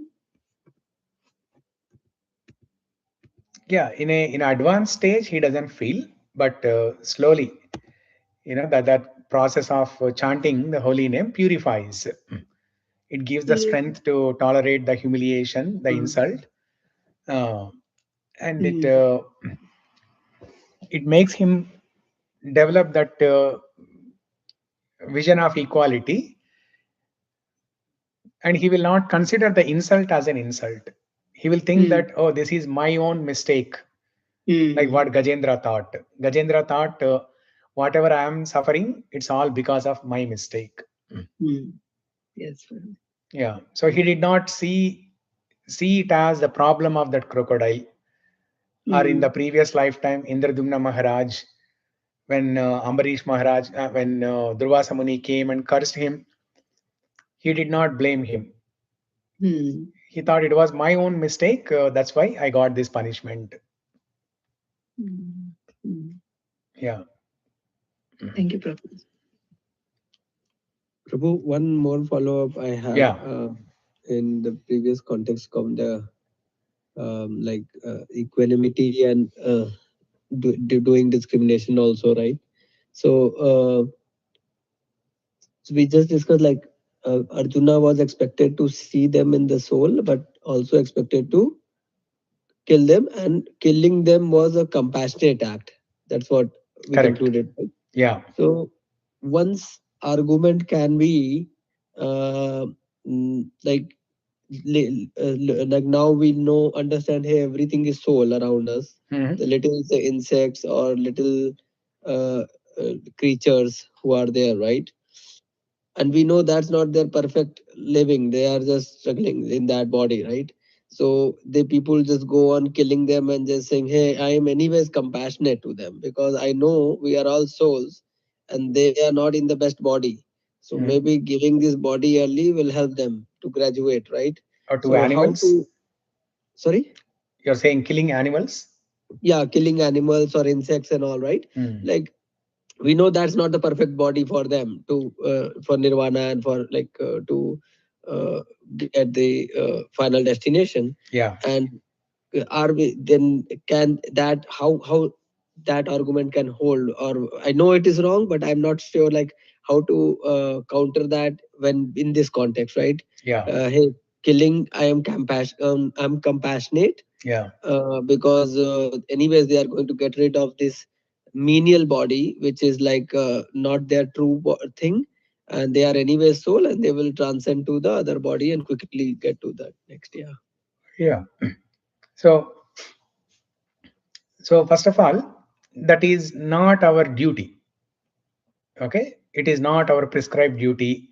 We don't have any authority to do like that. Whereas in case of Arjuna, he was a Kshatriya. It is his prescribed duty to protect Dharma and kill the adharmic people. Whereas for us, it's not our duty to go and kill all the animals or even even the bad people in the society. Saying that oh, you know what? I'm going to help you by killing you. And you take out your your gun or something and then you shoot that person. So that is not what Krishna is telling here, right? So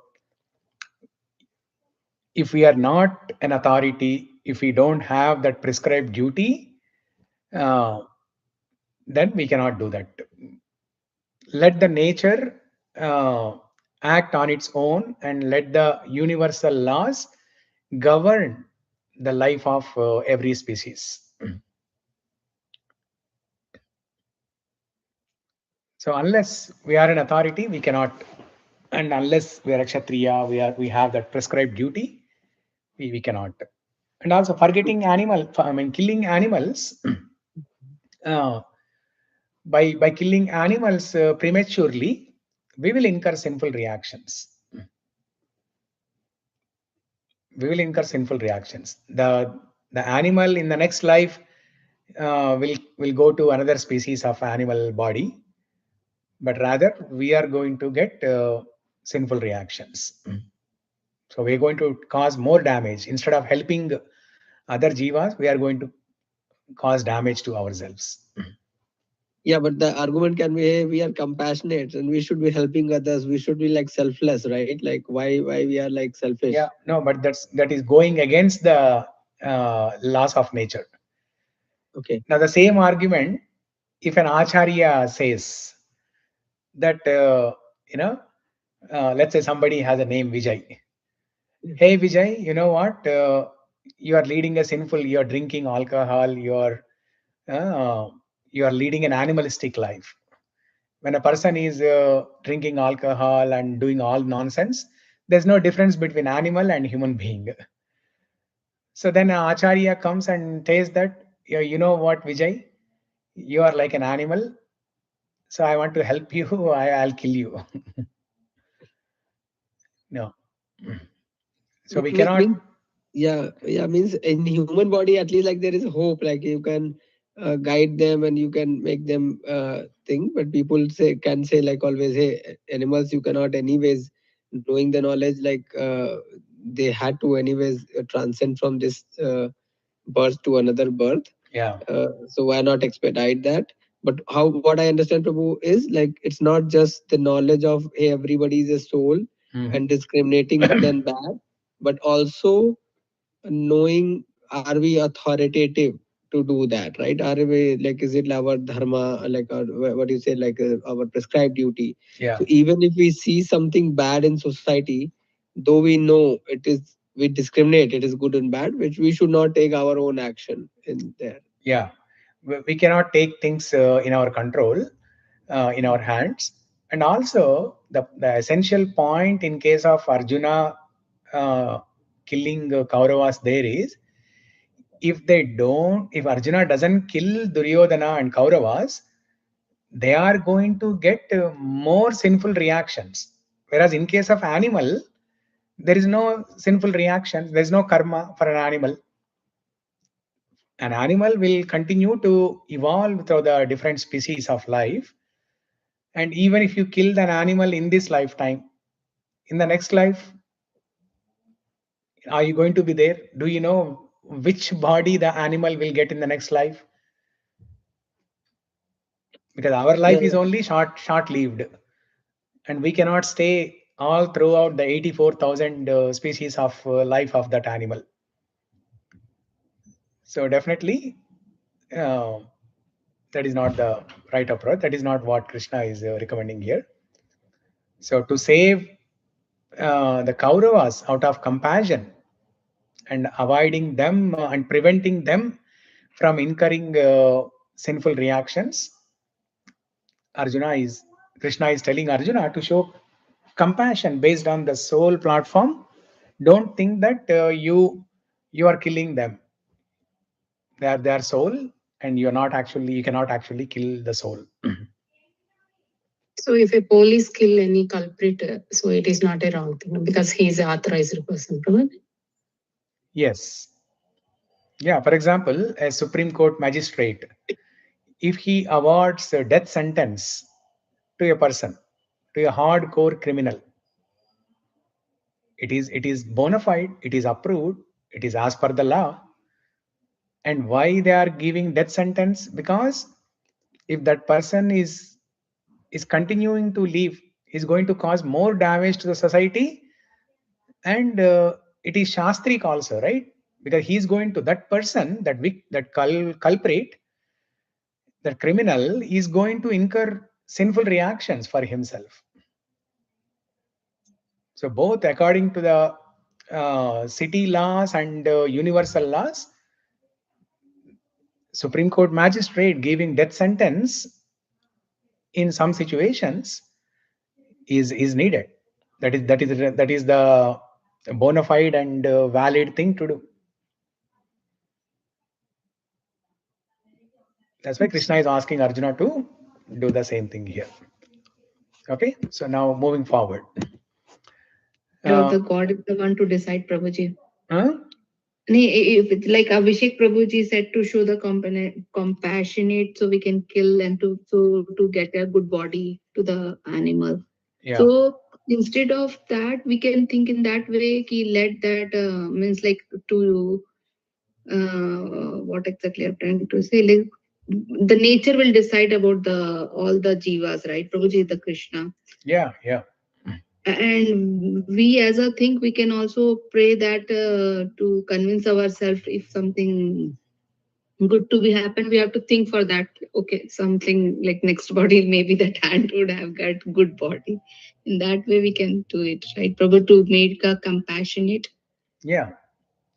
So when you chant, sitting in a forest or sitting in a park, when you are chanting, when you are reciting some stotrams, when you are reciting Bhagavad Gita, Bhagavatam, then that transcendental, or when you are doing kirtan sitting in a park, the transcendental sound vibration will benefit not only the human beings, but also the trees, but also the insects, everybody. Whoever is hearing, whoever is around that place, it will benefit everybody. You got it. Thank you very much. Yeah. So now when it comes to our practical day-to-day life sadhana, generally we have unrealistic expectations, thinking that oh, if I chant 64 rounds, means then I can progress quickly. And this happens many times in many devotee communities, in many towns and villages, in cities, within ISKCON. This false propaganda happens. Like the more you chant, the more number of rounds you chant, the more quicker you can progress. So, and they try to generalize that number, like 32 rounds, 64 rounds, like that. What Prabhupada has recommended is 16 rounds. So let's keep it to that only. And beyond 16, we should not generalize that recommendation. If somebody is able to do more than 16, yes, they are welcome to do it. Otherwise, we should not advertise saying that chant 32 rounds, chant 64, like that. Whatever Prabhupada has given, 16 rounds minimum, that everybody has to chant, whoever is serious in bhakti. But otherwise, so that is one example of unrealistic expectation. But the realistic incremental actions we can make today, if we only look here, we lose our spiritual inspiration. And if we look at others who are chanting 64 rounds and we are not able to chant, we will lose hope, we will be discouraged. So the point that Krishna is trying to say here is set your expectations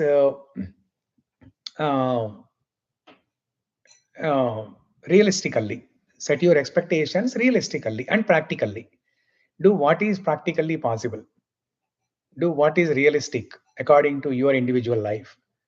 Just like for Arjuna, he himself was saying, this system of yoga is not practical for me, but it doesn't mean it is not practical for anybody. There are, even till today, there are some people who are practicing Ashtanga yoga. So it is okay for them. It is suitable for them. So let them do it. But for us, it is not practical. So we should not do it.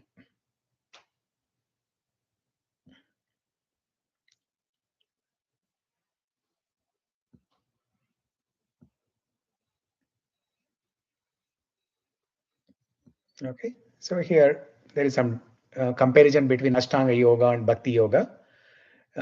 We will discuss this when we come to Bhakti yoga, 7th chapter onwards. All of this we can skip. We can say thanks to Arjuna. Because Arjuna made it very clear. Otherwise, if Arjuna did not say this, that oh Krishna, this Ashtanga yoga is very, very difficult, then maybe many people would have tried actually. Because generally the tendency is any process that is harder, people think that will give the best result. But that is not necessarily true. That is not necessarily true all the time. So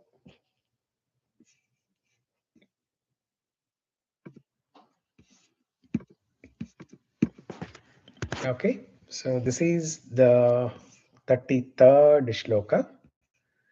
Next one, we'll do one more shloka and then we'll stop.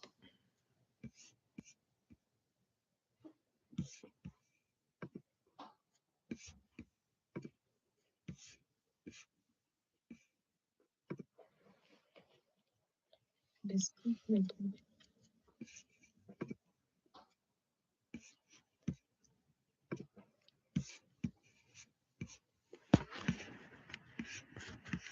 you see my screen? No, Prabhu.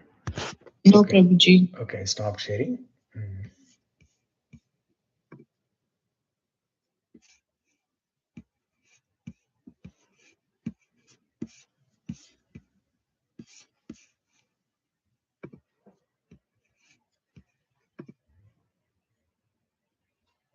We discussed some points about this shloka before.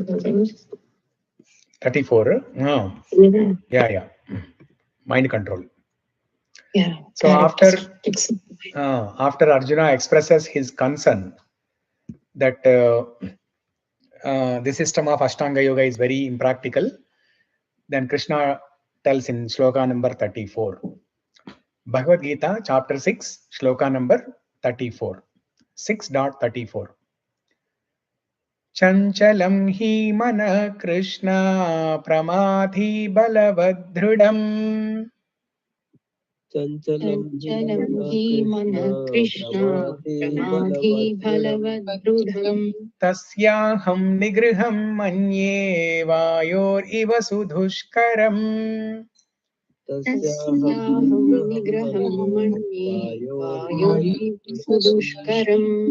Yeah. So Arjuna is still continuing his concern. In the previous shloka 33, he said the system of Ashtanga Yoga is a very impractical. And here he's further expressing his concern that, oh Krishna, the mind is restless, turbulent, obstinate, and very strong. To subdue it, I think, is more difficult than controlling the wind. Chanchalam. He's giving the nature of, he's explaining, the Arjuna is explaining the nature of the mind. It is chanchalam. Chanchalam means wavering, unsteady.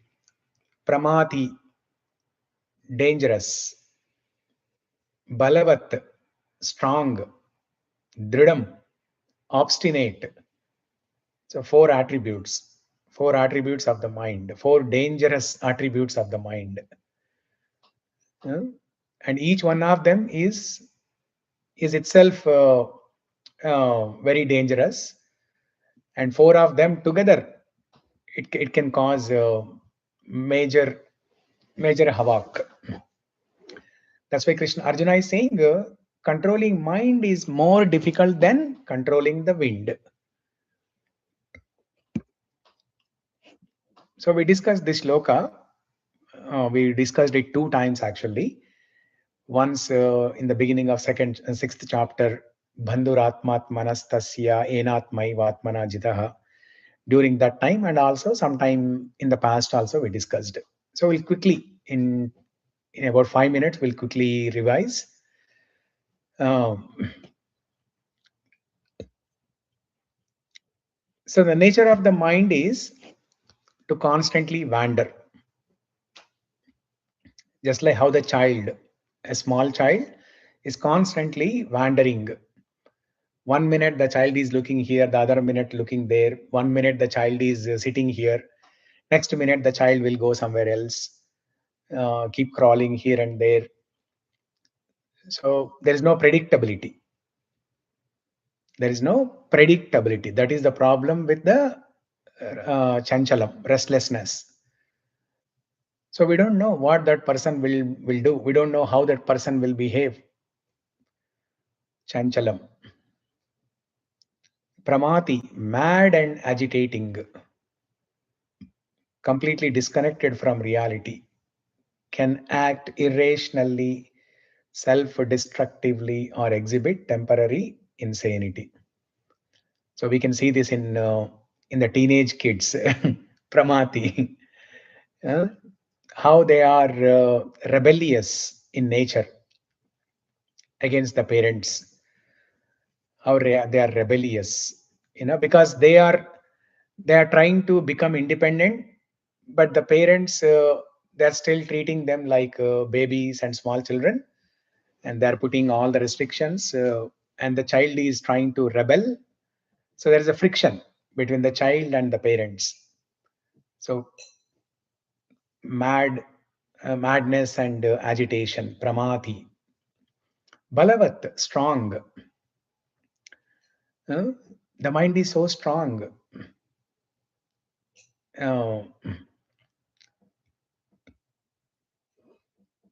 It is so strong that the mind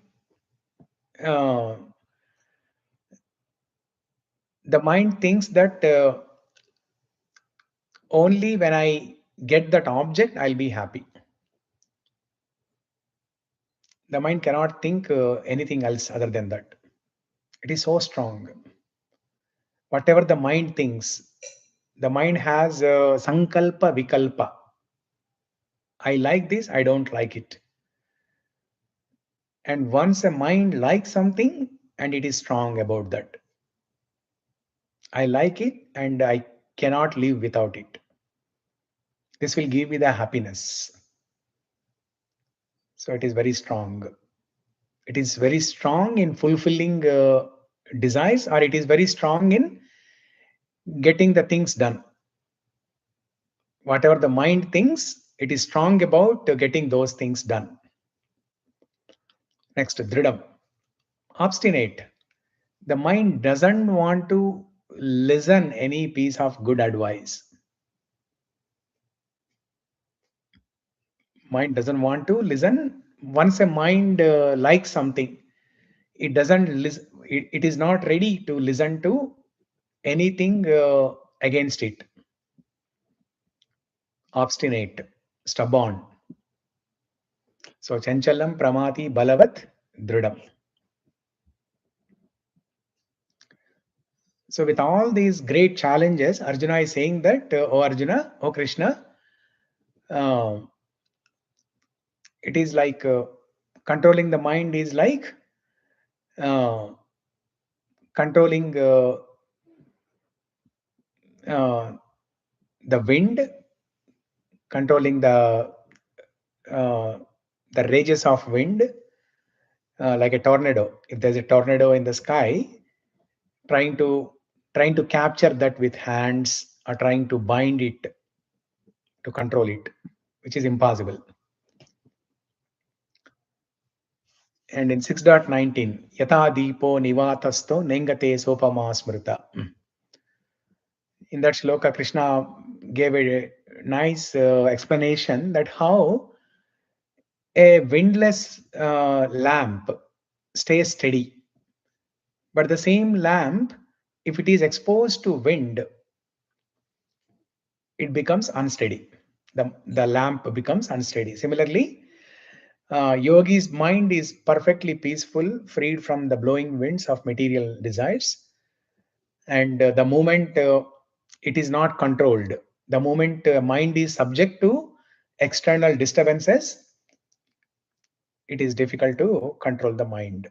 So Sarita, this is where that Madraksham Kshina Punyam comes. That Madraksham Kshina Punyam. I don't want to see anything. I don't want to see anybody who is not a devotee of God. I don't want to hear anything that is not about God. I don't want to remember anything that is not related to God. So those are all like the winds of disturbances. If we expose our mind to those disturbances, our mind will be flickering like the windless, like the lamp exposed to wind.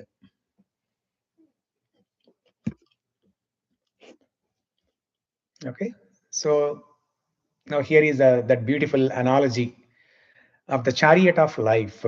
We all know this. This is from Kata. This analogy is from Kata Upanishad or Katopanishad.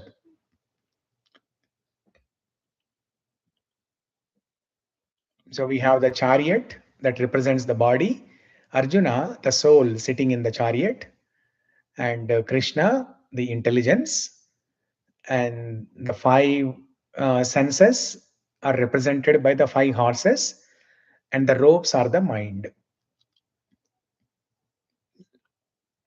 So senses are being controlled by the ropes. Ropes are being controlled by Krishna. Krishna represents intelligence. Mind, the ropes represent mind, and horses represent the senses. So we have to do sadhana in two different ways: top down and bottom up. Top down means starting with intelligence, cultivate good intelligence by reading scriptures, Bhagavad Gita, Bhagavatam, Ramayanam. And that intelligence will control the mind, and that mind will navigate or guide the senses. That is top down approach. And bottom up approach is control the senses, make an explicit effort to control the senses and control the mind. So this is bottom up approach. So we have to do both simultaneously. While trying to cultivate good intelligence, we should also practice austerity, controlling the senses. So both are needed. Oftentimes we hear that if we control the intelligence, then automatically it will control the mind, and the mind will automatically control the senses. No, it doesn't work like that. We have to do both. We have to cultivate good intelligence. At the same time, we have to control the senses. Yes, Annapurna. Hare Krishna, Prabhuji. Is it like, Prabhuji, I'm just, is it true or not? Just tell me. No need of any assumption. Our mind, we will thinking so much, right, Prabhuji? So I think there is no point of thinking so much for anything, right, Prabhuji? Because things will happen automatically, right, Prabhuji? We will put our mind or assume something. Right, Prabhuji? Is my understanding correct? What do you mean? Things will happen automatically? That means automatically means whatever things is like already done. Just we are playing the role, right, Prabhuji? This is like in even Krishna said, "Na, I've already killed these people." Yeah. Just you have to act. So I feel like I always feel like that things have already happened. Now we have to act in a very, no need of thinking so much for anything. Is it true, Prabhuji? Yeah. No, the second part is correct. What you said, the second part is correct. That no need of thinking too much and stressing about anything unnecessarily. That is correct. But the first part, things will happen automatically. Maybe you didn't put in correct words, but I think what you're trying to say is correct. The second part, where you mentioned that there is no need to think unnecessarily, think too much, overthinking. Yeah, that is not required. And God will give the mind also, no, Prabhuji? Like we have to understand that and act accordingly. Not that like it's very high level. We think like okay, this happened. No need of like assuming also, so much of assumption will be there, Prabhuji. Yeah. So we should not think about like that, Prabhuji, right, Prabhuji? Now the same Krishna who has given us the mind, the same Krishna gave us an instruction saying that Uddhared Atmanatmanam Atmanam Avasadayet. O Arjuna, uplift yourself with the help of the mind. Krishna gave the same mind, and the same Krishna gave the instruction also how to handle the mind. Uddhared Atmanatmanam. Uplift yourself with the help of the mind. Yeah. The tool to means like to in like the mind is like a tool to purify us, right, Prabhuji? Mind is like a tool. Yes, it's like an instrument. Correct. Yeah. Okay, got it. Yeah. Thank you, Prabhuji. Yeah.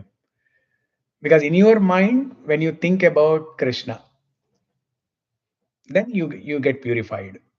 So yes, it is mind is an instrument to purify our consciousness. So now, after hearing this concern from Arjuna, Krishna shows empathy to Arjuna, saying that Krishna does not say, "Hey, what kind of a Kshatriya are you? Can't you just control the mind? Can't you practice this Ashtanga Yoga and control the mind? What kind of Kshatriya are you? You are useless." No, Krishna did not scold Arjuna like that. But Krishna agreed, he acknowledged the concern of Arjuna and he gave a solution. What to do next?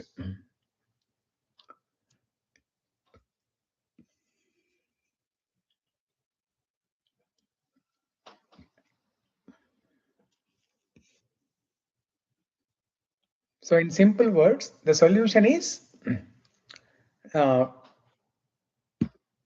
actually when we go to that shloka, we'll see. It's basically abhyasena kaunteya vairagyena cha gruhyate. Krishna talks about two techniques, abhyasa and vairagya. Practice and detachment.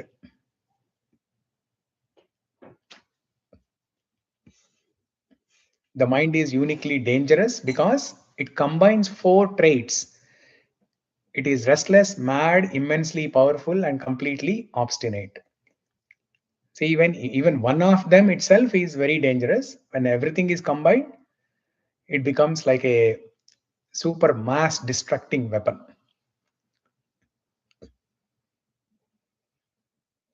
Modern remedy is not mechanical suppression, but spiritual redirection, engaging the mind fully in Krishna through bhakti and chanting.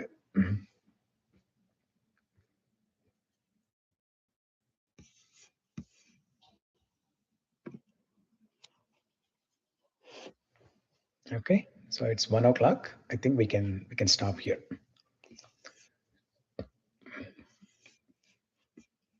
So we covered 3 shlokas today, right? 32, 3, and 4. Yeah. Okay. Any last questions, comments, reflections? Anyone? Hare Krishna. Yeah. Yes, Prabhu. Prabhu, one question always comes about prescribed duties.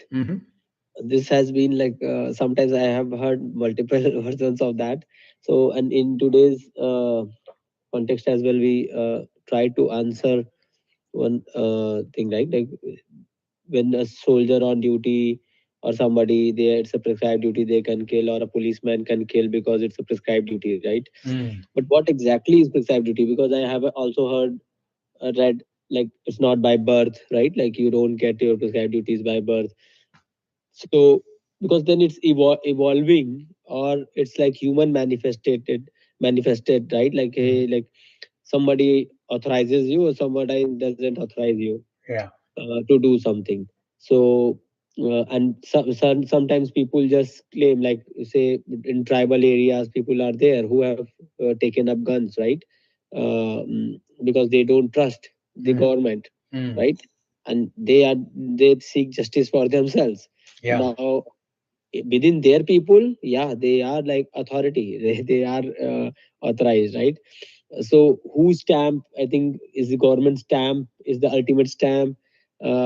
Somebody can kill someone or not, right? Specifically I'm talking today in terms of killing someone. Otherwise, if we think like we should not be killing anyone, as you answered, right? Yeah, it should be nature's cause and effect, and we should not interfere with that.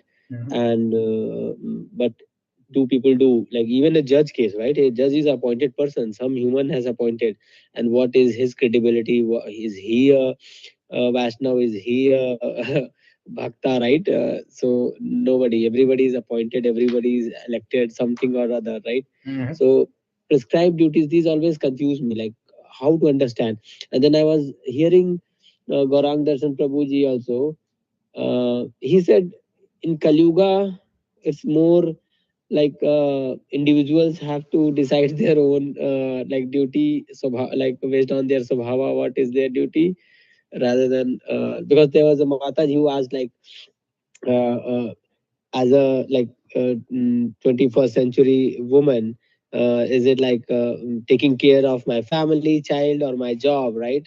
Now which is like my prescribed duty, and where to focus more, where to not focus more, right? So all those different kind of questions come. So I would like to hear from you as well, like how you see this, like prescribed duty, this context, whole context. Yeah. Yeah. So first of all, we have to identify our varna, Brahmana, Kshatriya, Vaishya, Shudra, and that is identified based on guna and karma, based on our qualities, our inclinations, and based on the activities that we do. So we acquire this guna from previous lifetimes. Based on the impressions from past lifetimes, we have certain guna, certain nature, certain inclination. That is called uti in Bhagavatam terminology. That is called uti. Good inclination, bad inclination, or inclination to do things in a particular way, or inclination or interest in doing certain things. So based on this, based on the guna, and also based on what are the activities that we have been doing since our childhood days till now, what are the activities we have been doing. So based on this guna and karma, our varna will be decided. So, for example, somebody is interested, somebody is always thinking about doing business, okay, making money, always he is thinking about profit and loss, uh, always thinking about money like this, then definitely he has some impressions of Vaishya from the previous lifetime. And in this lifetime, he is doing that also. Whatever impressions are there, he is continuing to do that. Then obviously he is a Vaishya. That is his Varna. So like that, a person will be able to identify his Swabhava, his nature. So identifying Varna is not a great difficulty. Anybody, after spending 20, 30 years of their lifetime, they can easily identify. So once that is identified, then what are the prescribed duties for that Varna? Krishna explains that in 18th chapter. For example, Krushi Goraksha Vanijyam Vaishya Karma Swabhavajam. What is the Swabhava of a Vaishya? Krushi Goraksha Vanijyam. That means farming, cow protection, and business. These are the three things. And for a Kshatriya, protecting people, leadership, administrative things. For example, police officer job is also Kshatriya. Now, once you join that, you know, that duty as a police officer, what you have to do and what is the right thing to do within that duty, that is decided by authorities, and it is decided by the law, that particular civil law code. So as long as you are operating under the purview of those laws, then it is okay. The Supreme Court magistrate, he's giving death sentence to kill a person, and if it is within the purview of that Supreme Court laws, it is within the purview of the constitution of that country, yes, it is valid, it is bona fide, it is licensed. But those are like, again, like those are created by humans, right? Like we only, it's not like the Shastras are giving those constitutions, right? Yes. And these are all created. They, people twist it, people do amend it over time. Yeah. Like I don't know, Shastras like Vedas are not getting amended, but like these things just get amended, right? Yeah. Based on their convenience. And so that's where I doubt like whether who is has the right to sentence someone for death, right? Like that's like maybe in a when earlier it used to be like kings, right? Like Maharaj and kings will be there.